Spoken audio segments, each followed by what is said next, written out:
Now, the Nigeria Bureau of Standards quarterly report indicates that unemployment and underemployment has been on the rise for a long time. There have been a lot of initiatives from private individuals and policy direction from government to stem the tide, as Nigeria's population shows. It has a large population of young people desperate for employment. Joining me now is Dr. Ola Brown. Remember her with the flying successful doctor service? Well, back then she was known as Dr. Ola Orekunrin. Yeah. All right, now she's with Flying Doctors. She is still with Flying Doctors, but more in an administrative side. She's also ventured into other fields, which is true, right? Good to see you, Dr. Brown. Nice to see you. You have ventured. Let's talk about that first. So, okay. You're still with Flying Doctors? Yes, absolutely, yes. But you're doing other things now? Absolutely. And the reason you left Flying Doctors to do these things is what? So I think that as you grow as a business person, you just naturally diversify. So even some of Nigeria's most famous entrepreneurs, they started in one area and then went into other areas. And I mean, honestly, when you're making profit in Nigeria, like I said, the financial institutions don't actually offer great saving options. You can put your money in a bond, which is a long-term offering where you might get a good return, but even those carry some risk. You can use the treasury bills and the fixed deposits, but then those are quite low rates of returns, but they're very safe. Or you can invest in other businesses. So I and some of my friends decided that it was the best option for us in terms of our sort of mission to help entrepreneurialize Nigeria, and also because even though we're taking greater risks, there's a much better return than the more standard investments to look at investing in other businesses. Yeah, what kind of investments did you get into, Doc? So we started a venture capital fund, which is a pool of funds which is used to invest in startups, basically. So people that have showed revenue, young people that have started businesses that have showed some revenue but need that extra capital boost to take their businesses to the next level. And all local? Yes, all local. All local investments? Yes. Do you find young people keen to jump on board? Are they keen to do this, or is it risky? You know, or do you have to have the money in the first place?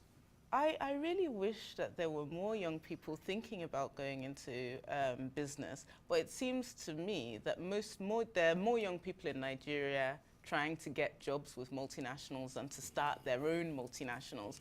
And I think that perhaps there needs to be a coalition between public sector players and private sector players to encourage young people to start businesses, because of course the only way a country works is when there's enough tax money coming out of the private sector to do things that the public sector needs to do. And right now I just don't think we actually have enough, we're not generating enough revenue now to actually take the public sector, make sure that the government functions, and we need more people starting businesses so we can get that flow of capital. So for example, Nigeria now, our budget is about just over around $10 billion. San Francisco's budget is around $10 billion as well. One state. And San Francisco, no, one city. No, one San city. Francisco is San Francisco Good City. Lord. And the population of San Francisco is about 800,000 people. And we're trying to use the same amount of money to look after 180 million people. Does it make sense? So we need to boost those government revenues, and I think the best way to do that is for Nigeria to entrepreneurialize. Yeah, but young people need incentives. Absolutely. There are no incentives out there, Doc. Absolutely. What do they do? Where do they go? Absolutely, and I think that that's why we need to have more of an entrepreneurial culture. And like I said, this is regulation.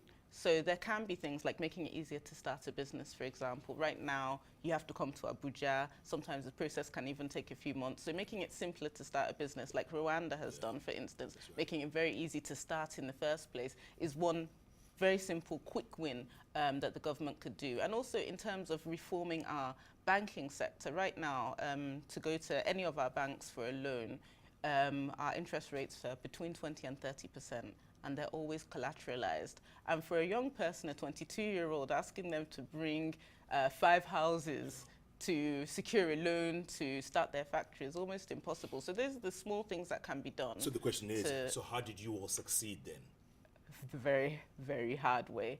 So actually, I grew my business organically, which means that I reinvested my salary into the business, started taking about 80% of my salary to put into the business. And a lot of times that meant like eating once a day and trying to like make sure that the money that I was supposed to use for like lunch and dinner, I would like put it into my business funds, and perhaps like walking like 2 hours to work every day. So I'd have that little bit of money to put inside. And you know, it's not the best way to start a business. The type of entrepreneurial culture that I'm talking about, and the type of to create an entrepreneurial community within Nigeria, financing options need to be available, because not everybody wants to go that hard way. And I think that it would make it would stimulate a lot more business growth if, number one, there was a good policy framework in place, and number two, there were the right financing options as well. Absolutely, but you got to be prepared for a lot of sacrifice, right, Doc?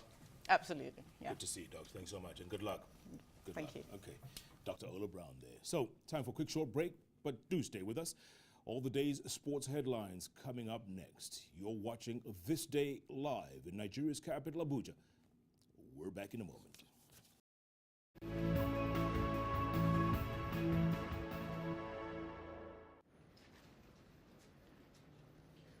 There is a place the whole world is talking about.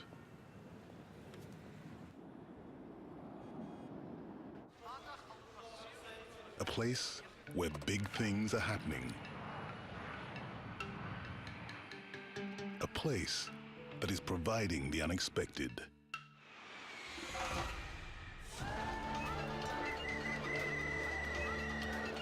A place that is optimistic and vibrant. Welcome, sir. Thank you. Hello, nice to meet you. A place where the old traditions live happily alongside the new. Are you well? Welcome. This process here is state of the art. And just A place that is achieving the impossible. that's what we can do. First time in Africa, sir? Yes, it is. But it certainly won't be my last.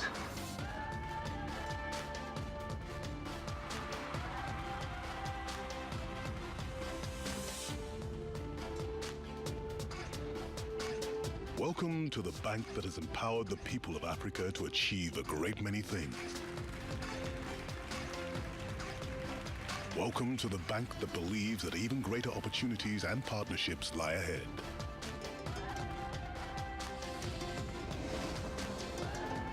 Welcome to Guarantee Trust Bank.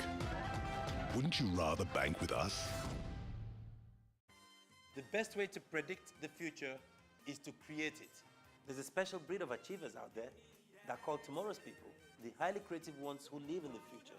They imagine what will be and strive to make it happen. They're bold. They refuse to wait for the future. Tomorrow bends and conforms to their ideas. At Access Bank, we share the same sentiments. We've been able to grow our bank to become a leading player in Nigeria with a strong presence across the continent, adopting best practice in everything we do. Our mantra for success is simple: speed, service, and security. Those who shape tomorrow, strive for, and demand perfection.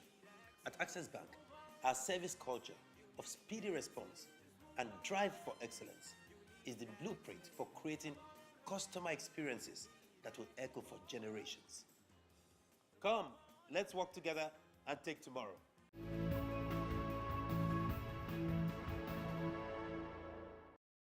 You're with the Rise News in Abuja, Nigeria. You're watching This Day Live with me, Jeff Kinege. Now it's that time of day to take a look at the stories making headlines in newspapers around the world. As always, joining me, football legend and TV presenter, John Fashanu. Fash! Thank you, Jeff. Anything Thank you. massive today? Massive is the word. Of course, the biggest and best-selling newspaper in Africa, Thisday. This is a worrying headline, very. Jeff. Scores killed as military foils attempt by Boko Haram to invade Maiduguri. That was our top story today. That's it. Huge. Now, what does the word scores mean? Does that mean thousands? Does that mean 100? Uncountable people killed? We don't know. Lai Mohammed, the Minister of Information, you will recall 2 weeks ago, warned everybody that it's not over. So we can't say we thought it was over, we read articles in the newspaper. The minister himself said that this is not over and it could go a step higher. Yeah, indeed. That's That's an very interesting story. worrying. Very worrying, yes, but interesting. Let's go to the UK Times. This one here takes me back 2008, they had a very bad housing situation there. Right. This is the housing market slumps again. Yeah.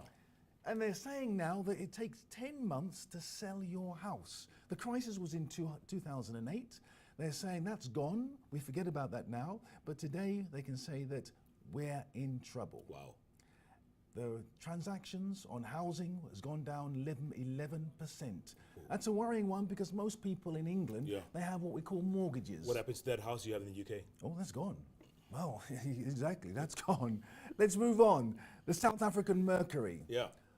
Banks face stiffer sentences. This is from Mr. President, of course. Jacob Zuma himself. Jay-Z.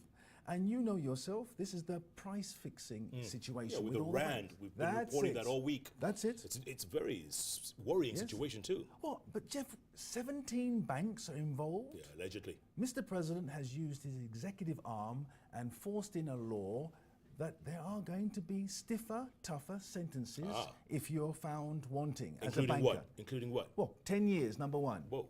You go down 10 years. 17 banks were involved last time in this price fixing, which is everywhere at the moment. Yeah. So that, I think, is a slap on the wrist for everybody, and if you do it, you're going down. Sends a message. Oh, yes. Then we're going into New York Times. NYT. This is an interesting one. Go on. And a tongue-in-cheek. New test for sports champs. Would you like to meet with Donald Trump? Ha! Now, this is in Connecticut, Go on. where the women's basketball team, they won the league. Yeah. Great, won the cup. Right. Great stuff. They've been invited to meet the president, Donald Trump. Yeah. But And? the ladies are saying, well, a little bit of trepidation. We're not sure whether we want to meet the president. You know, Fash, it happened last week too with the New England Patriots who won the Super Bowl. Yes, yes. And obviously, traditionally, everyone goes to the White House to meet the president. I think 4 or 5 of the players said they're not going. They refused. They said, we're not going. We don't want to meet him. Incredible. I mean, one of the highest accolades you can have as a sportsman or man or woman is to meet the president of the country. Yeah. That's a wonderful honor. Yeah. So to actually turn it down, again, is very, very worrying. It says a lot. Yes, it does. It says they're taking a stand, Fash. They're taking a stand. Yes. Would you want to meet Donald Trump? Yes, I must admit, I would like to meet Donald Trump. I think that he's a leader, but if I was a woman, I might not want to meet him. Let's leave it at that. Let's just leave it at that, Yes. Fash. Yeah. I'm sure he would want to meet you too. You're a legend. Thank you. John Fashion of the day, breaking down the newspapers for us. Time for another quick break. Do stay with us. Sports coming up next, including the FA Cup 5th round. Who goes on, who goes home? You're watching This Day live in Abuja, Nigeria. We're back in a moment.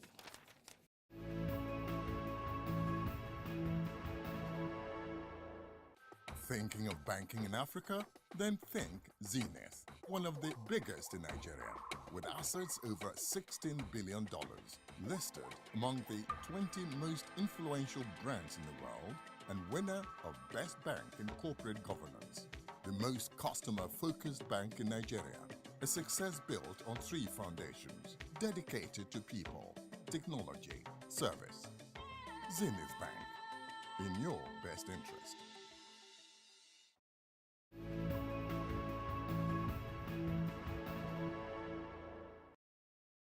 You're with the Rise News live in Nigeria, and you're watching This Day live with me, Jeff Koinange. Now, to sports news, and we start by taking a look ahead at today's FA Cup 5th round matches with some potential giant killings on the cards.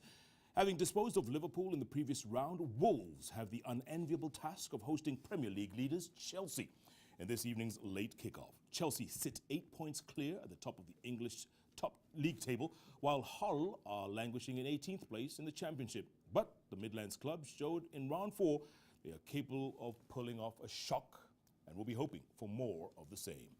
Now, the early kickoff sees Burnley take on non-league Lincoln City, with the conference side hoping to cause another major upset after beating Championship frontrunners Brighton last time out.